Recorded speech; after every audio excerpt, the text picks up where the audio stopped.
I can promise you a piece of land. I can't promise you a home or electricity or running water, but I can promise a piece of land for each of your families. If you decide to say yes, are you willing to trust God with the rest? I was standing on a battered retaining wall in an urban park that had been destroyed by Hurricane Mitch just weeks before. The hundreds of eyes looking back at me belonged to survivors who had lost their homes in that same storm. The river that flowed just 100 feet or so from this park is the same one that raged into their neighborhood on the night of October 31st, 1998. It took everything they owned. One of the leaders of the community repeated the question to nearly 200 families standing there. "What do you think? Do you want to go with Michael?" With one voice, the survivors shouted, "Sí, vamos!" Yes, we'll go. From that one decision, choosing to believe that God had something greater in store for them, we began to see miracle after miracle. The first day we took over the hilly acreage that was an extinct cow pasture, armed with hundreds of machetes to clear away the scrub. We all wondered if we were crazy to believe that this would one day be their new home. But just owning that land, after so many people donated sacrificially to help them rebuild their lives, seemed like a promise we couldn't ignore. So we started shopping. The community members took daily steps of obedience, arriving at the land every morning to prepare it for the homes that they may or may not ever have the funds to build. God provided. He provided roads and electricity and water and sewage and, yes, even homes. He raised a beautiful community out of that scrubby cow pasture, one that they would decide to name after my mom, Villa Linda Miller. In the years since Villa Linda Miller became a vibrant, flourishing village, the abuelas of the community, the grandmas, often come up to me and tell me that Hurricane Mitch was the best thing that ever happened to them. God used the storm, they explain, to take them out of a squatter community at the edge of a polluted river to give them a literal city on a hill. A year before addressing that crowd of hurricane survivors, I was finishing my 4th year as an elementary school teacher in Houston.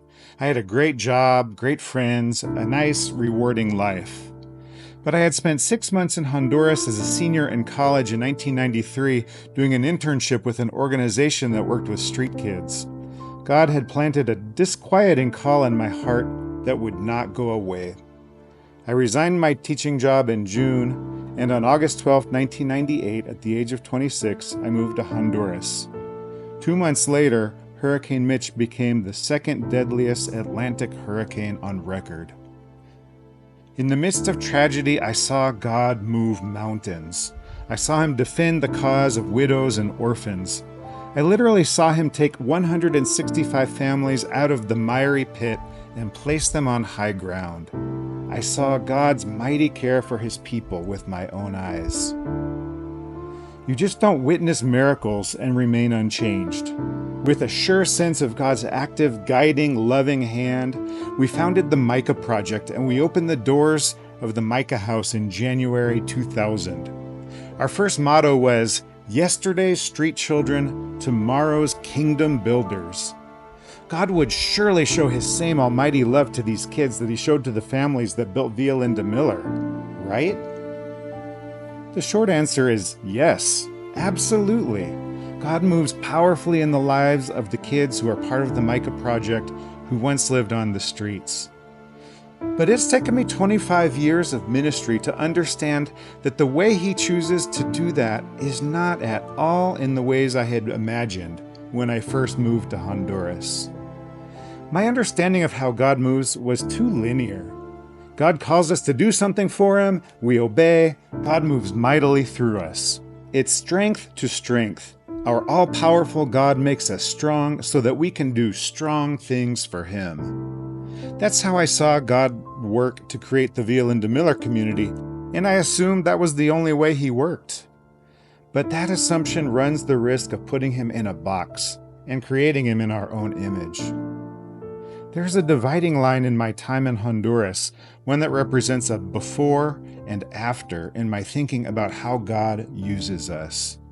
And that line was created by Axel. Axel had just turned 12 when he joined the Micah house in 2008. He was already living on the streets, addicted to drugs, and had watched at least one person die a violent death at the hands of another. That's a lot for any kid to carry on his shoulders. Axel spent some time in juvenile detention prior to joining Micah, and one of their reports about him cautioned that he was aggressive and prone to violence. There are some kids you just automatically connect with, though, and I found Axel to be kind and empathetic, with a dry sense of humor and a goofy grin. If there's one quality that makes Micah unique, it's our ability to see the best in kids who have only ever been defined by their defects. In 2010, Axel left Micah and went back to the streets. One afternoon, a few weeks later, I decided to walk to Tegucigalpa's sprawling outdoor market district to look for him. I just couldn't accept that after so much growth at Micah, he would give it all up again and resume his life on the streets. Finding someone who doesn't want to be found in that chaotic sector of the city is a truly needle in a haystack endeavor. I walked into the seedy part of the market district where the shoe cobblers work and where some of them sell shoe glue to street kids as their drug of choice. As I stood there watching hundreds of people flow back and forth, I prayed over and over again, "Lord, bring Axel down this street." Sure enough, after about an hour, I saw Axel turn the corner and head in my direction. When he saw me, he stopped dead in his tracks. We greeted each other with an awkward hug, and I could sense the palpable shame he felt for having crashed out of Micah. The main reason I went to find him, though, was not to shame him into returning to Micah, but to show him how much we loved him, no matter what he was going through. I was hoping that our love would break through the cycle of shame and despair that street kids get trapped in, even if that meant spending an afternoon in the market district just to give him a hug. Axel did come back to Micah for a time, but he struggled, and in 2012, he left for the streets once again. We didn't give up on him, but as the years went by, we saw him less and less. In early March 2015, I got a call I just was not prepared for. Axel had been gunned down in that same market area where I had encountered him that day. The next 24 hours were an out-of-body blur, retrieving Axel's body from the morgue, setting up an all-night wake, consoling his brothers and friends, and struggling to find words of hope as I preached at his graveside the following day. It took some time for that numbness to wear off and for the reality of loss to set in. Traumatic grief is a jumbled mix of sadness, anger, helplessness, doubt, regret, and fear. In the midst of those contrary emotions, I had one intrusive thought that I just couldn't shake. I did not come to Honduras to bury the kids that I love. What happened to that all-powerful God who moved heaven and earth for the people of Ville and de Miller? Why did he not do the same for Axel? Why was my love and strength not enough to save this kid who had known so much suffering? Axel's death was only the first of many. In 2016, Marvincito and Charlie died just 3 days apart. A few months after that, in early 2017, 14-year-old Jefferson lost his life as well. In 2020, Elvin was killed. That's just too much loss. In our photo albums, we have thousands of photos of each of these fallen boys. We see smiles as they celebrate birthdays and graduations, play soccer, and have fun outings in parks and on beaches, and just generally enjoying doing things that boys are supposed to do. All the smiles in those photos have been blurred by grief. Their deaths are hard to accept. How do we move forward after such devastating loss? How do we continue to love and serve the boys in our home while dealing with a broken heart? There is a temptation to just stay numb and do this ministry like robots, shielding our hearts from more pain.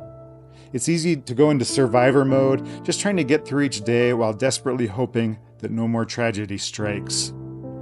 But in these moments of deepest grief, God revealed his Father heart to us. He showed us that while he is a God who reveals himself through mighty deeds, He also shows his love by dwelling with the brokenhearted in their brokenness. Yes, our God split the Red Sea in two to save his people from slavery. But he also broke down and wept at the tomb of his friend Lazarus. Is it possible that God wants to use our broken heart as much or more than he uses our strength to draw others to himself? In his groundbreaking book, Tattoos on the Heart, Father Greg Boyle writes, "Compassion is not a relationship between the healer and the wounded. It's a covenant between equals." When we connect to these kids through a broken heart, we are more clearly reflecting our Father's heart to them. We realize that in our service to them, we are not looking down at them from above. Rather, we are engaged with them eye to eye, heart to heart. We're the same. Our brokenness connects with their brokenness, and somehow God uses that to move both of us closer to wholeness. That sounds crazy, but isn't that the power of the cross? A God who healed a broken world by choosing to become broken himself? Every day at Micah is a mix of joy and sorrow. We see guys achieving goals and celebrating successes who eat dinner every night right next to guys who are just one tiny jostle of the tightrope away from crashing back down into a dark pit. That's just the reality of working with this population. Engaging them with a broken heart has made me better at what I do. It helps me to love more deeply and to hope more fearlessly.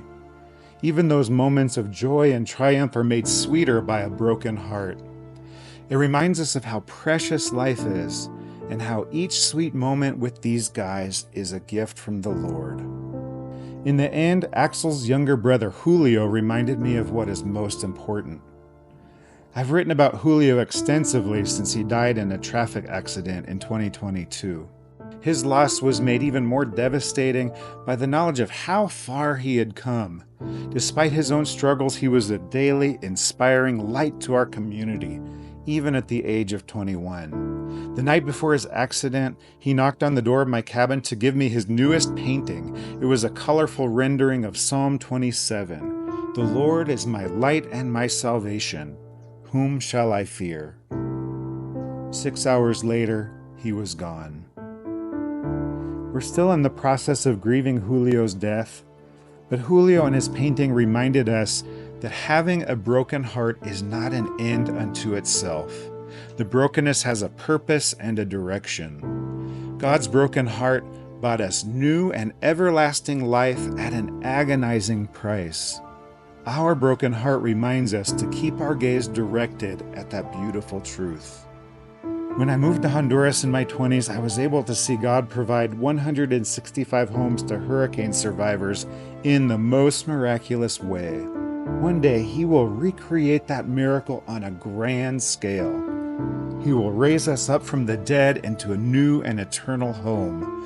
We will live side by side with Axel, Charlie, Marvincito, Jefferson, Elvin, and Julio, in a place that will be so searingly beautiful that it will not even need a sun. A place where there will be no more death, or mourning, or crying, or pain, for the old order of things has passed away. I am grateful for my broken heart. It sounds strange to admit, but it's true. It is my most cherished gift after 25 years of ministry in Honduras. It reminds me every day to wait with eager expectation for resurrection. It reminds me to love the kids that God brings into the Micah Project in their entirety. It reminds me that God did not choose me because of any strength I might have, but because He loves me enough to remind me that His strength is perfect in my weakness. I'm so grateful for my many co-laborers over the years who've had their hearts broken as well. This has not been a lonely journey, but rather one filled with faithful brothers and sisters who have reminded me when the pain becomes too overwhelming that our brokenness is not in vain. I'm grateful for each one of you who continues to believe that God is completing His perfect will through the ministry of the Micah Project, even when His victories sometimes seem like defeats in the world's eyes. Thank you for lifting our arms up in prayer and for keeping us pointed to eternity. Thank you for allowing us to discover how God uses broken and battered hearts to draw his lost sheep back to his heart, his perfect, loving, broken heart. Your broken-hearted brother in Christ, Michael Miller.